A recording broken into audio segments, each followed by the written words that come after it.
This is McCook's Mr. Bill. It's an honor to have you here. I had the privilege of listening and watching a video of a gentleman who was a spotter in Korea. He told some interesting stories. He had about a 30-minute speech talking about his days doing spotting, the training and what have you. It was an interesting concept. Quite often people see artillery firing, mortars firing, but somebody has to direct that. Now, once in a while they can direct it from right where they are, but there are times when you need somebody to get a lot closer, either through aircraft nowadays or drones. But back in Korea, they use spotters going out in between the lines quite often.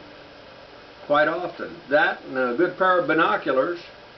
And he said he carried a handgun. It was the only thing he carried in as far as a weapon, because he said you want to move fast and you want to not be weighted down with anything, then you have to, because the radio was pretty heavy back then that he carried.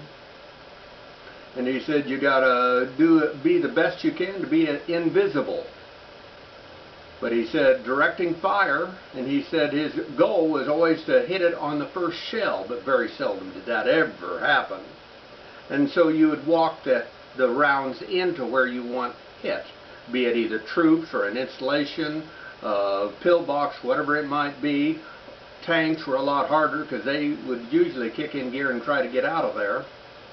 Be that as it may, he said that over his time period of being a spotter in Korea, he said he is pretty accurate at saying that he killed, with his direct fire, either from mortar, artillery, even ship cannons that were firing, he said approximately 20,000 people died because of his directing fire. 20,000 people. That would be a staggering amount of people killed on your soul. And he said there are times and days when it weighs heavy on him, because he said they were human beings just like anybody else. At the same time, he said it was his job, and he did it the best he could and tried to survive. He also has the consolation, though, that his direct fire probably saved hundreds, perhaps thousands of American lives if he hadn't done it. If he hadn't done it. Been there and done the job. But quite often they're overlooked. The spotters are overlooked throughout history. But it was interesting to hear, because seldom do you get to hear the story of a spotter. You guys have a good day.